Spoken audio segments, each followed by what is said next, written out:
Candy et Bunny m'ont donc prêté un petit vélo pendant mon séjour chez eux. Et superbe. Petit vélo qui m'a permis d'arriver jusqu'à la mer, qui est donc à 10 minutes en vélo de chez eux. Donc en fait, c'est pas très loin.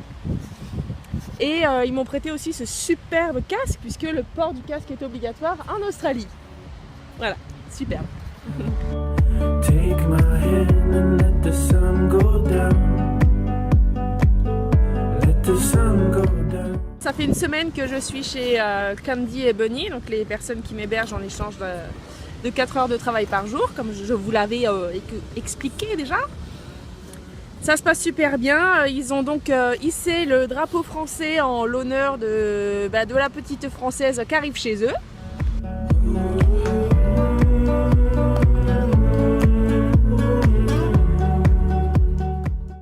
Ouais, c'est pas juste pour moi, en fait, ils font ça à chaque fois qu'ils reçoivent du monde. Ils mettent le drapeau de la nationalité et de la personne qui reçoivent.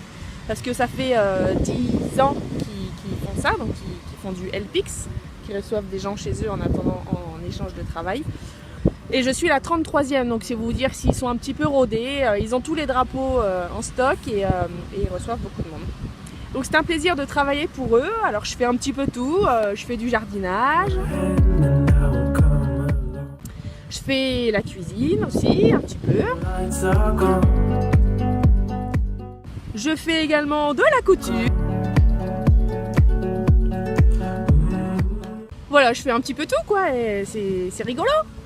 Alors sinon, donc un autre point, si vous voulez, en Australie, c'est facile de trouver un travail, mais c'est aussi très facile de le perdre, hein. Ça va aussi vite dans un sens comme dans l'autre.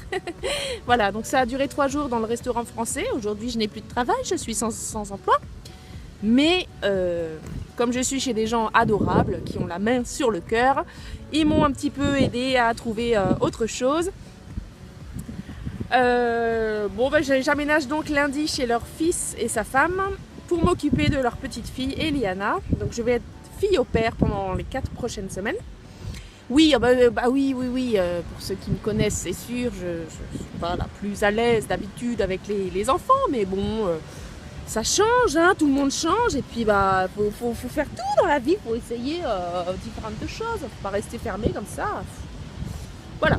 Donc je vais être nanny à partir de lundi. Et c'est une nouvelle aventure qui s'ouvre à moi, voilà, parler avec une petite fille de 4 ans en anglais toute la journée, c'est un challenge, oui. Mais j'ai envie d'y aller, quoi. On va essayer. Voilà, et sinon la ville de Fremantle me plaît beaucoup, je me sens encore mieux qu'à Perth. Perth j'avais déjà bien aimé, mais bon c'est une grosse ville. Fremantle c'est une beaucoup plus petite ville. Mais il y a il y a un petit marché avec des petits producteurs, on est à 10 minutes en vélo de la plage, ça c'est pas dégueulasse. Et voilà, ça me plaît bien. Voilà, la suite au prochain épisode.